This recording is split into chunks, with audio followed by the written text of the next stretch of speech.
Hello everybody, welcome to another episode of Sports Federation TV, where we carry on taking a look at sport in the Western Cape. We've got a nice full show for you this evening, a number of interviews that we've done over the past few weeks and over the last few days. Our lineup then, of course, includes Fadil Hendricks from Racing and Fancy Pigeons. We'll speak to Dirk Brits from Western Cape Ch263. You remember, of course, that we had him on the show before. And we'll speak to Sean Gordon, who's the Vice Chairperson of Cape Town Lifesaving. And for those of you that missed the interview with the newly elected president of SASCOC, Barry Hendricks, we'll play that for you one more time. And we go back to ringball. And the good news is for ringball at the moment is that they are busy establishing clubs on the West Coast. All that coming up tonight. But our first catch-up then is tonight with Sean Gordon, the Vice Chairperson of Cape Town Lifesaving.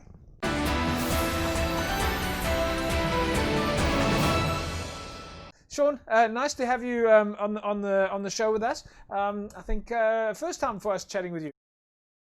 Yeah, definitely. Thanks, JP, and thanks to your viewers. I'm Sean Gordon, and I'm the Vice Chair of Lifesaving Cape Town District. Sean, that's fantastic. I mean, you heard my intro there. Lifesaving is much more than just sitting on the beach and looking at the waves. You're an essential service, both from a competitive perspective, but I mean, lifesavers who are competitive, obviously saving lives. Yeah, definitely. I think we're one of the only sports that's got a dual function, and the dual function being a service and competition. But primarily, our service component is important.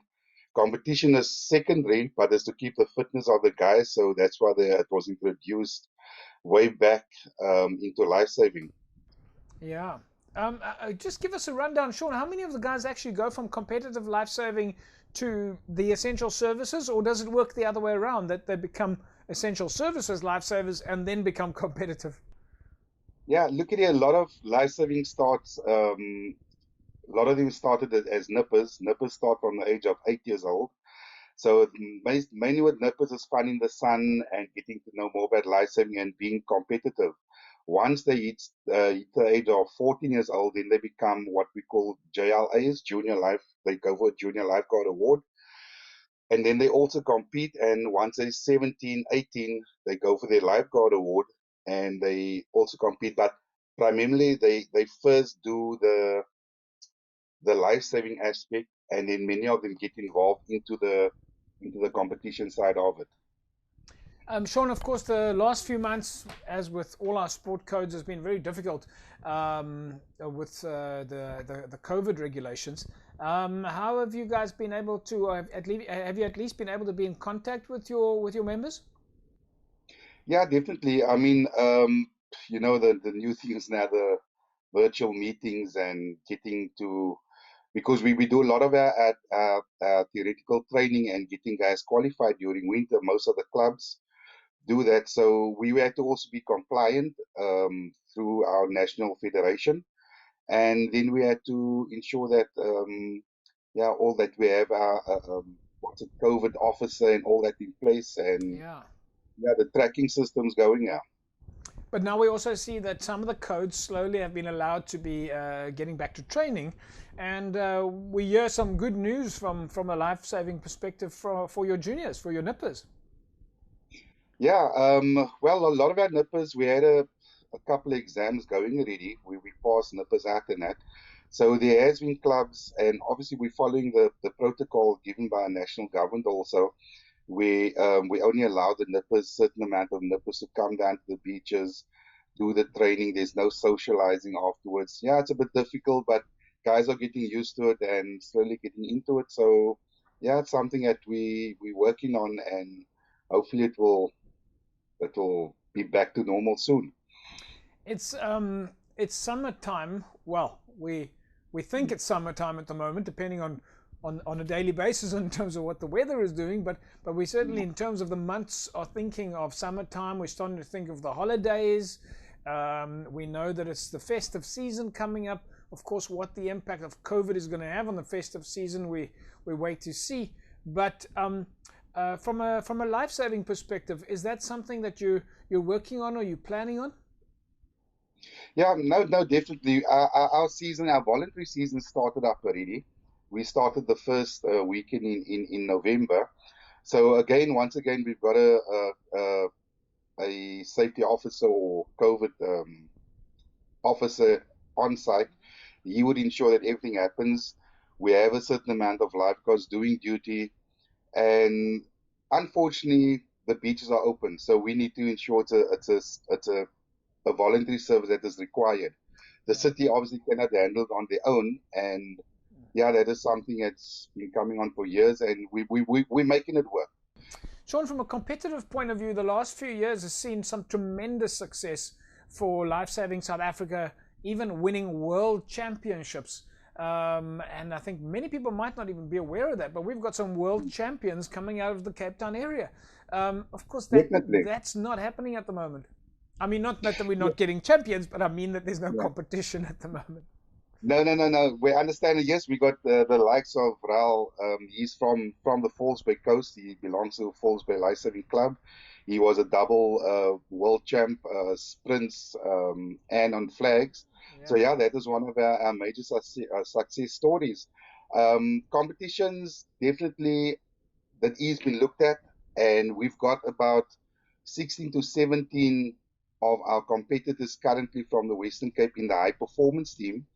So remember, from the high performance team, they get selected to the national team. So that is quite good. So we're looking at having quite a few of the Western Cape Okies into the national team, and I think that is excellent. Sean, then we also, as we know, Lifesaving being an essential service, you've got a lot of partnerships. You mentioned obviously that you're a key partner to the city of Cape Town, but the Air Mercy services, you guys had a fantastic engagement with them over the weekend. Yeah, definitely. We're so chuffed with the matter that Air Mercy services, they felt the need or they had a brand new 30 horsepower motor. We do use Powercraft, and that's which we call a IRB, inflatable rescue boat.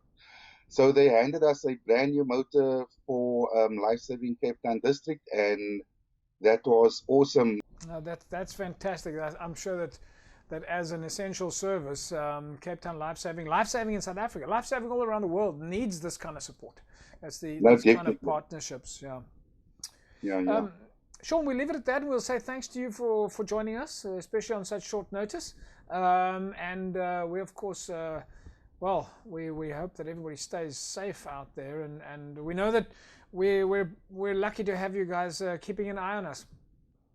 Okay, thanks a lot. Yeah, this JP on that.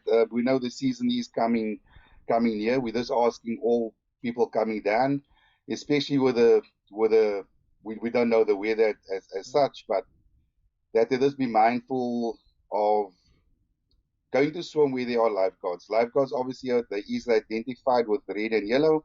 There's a bathing area, which is also flagged, which is red and yellow. Swim between the flags. Listen to the lifeguards. They are the professionals. They are the guys that know what's happening. Because you do have the one or two odd occasions where guys tell lifeguards, don't tell us, it's not your beach and whatever. So listen to them. They're not there for fun and games. They're there for the safety of you.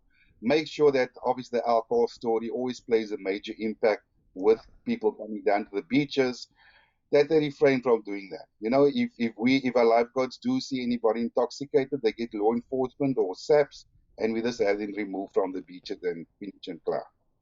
So Sean, the golden rules there, swim between the beacons. I'm assuming that if you go down to the beach, you'll see where the flags are and swim between the flags. Swim between the flags at all times, that's important. Listen to the rules of the lifeguards. And no alcohol on the beach. There we know that no alcohol allowed. And obviously looking after the kids. We have parents sending kids down to go swim alone. Make sure that you're with your kids in the water, especially if they toddlers. Things happen easily. You have a wave that's coming down and just sweeping you lightly away, and that's it. Yeah. Sean, you guys are doing a fantastic job. We're extremely grateful for the work that you do and the support that you do, and we look forward to giving you guys as much exposure as possible. And we, from our side as well, say stay safe out there, and we look forward to talking to you soon. Okay, thanks a lot, JP. Much appreciated.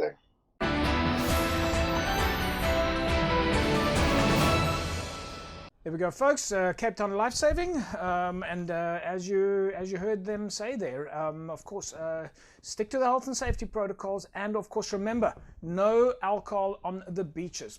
Trying to help the lifesavers out. They're of course there to look after you, folks. We'll take an ad break. When we come back from the break, we'll catch up with Dirk Brits from Western Cape Ch263.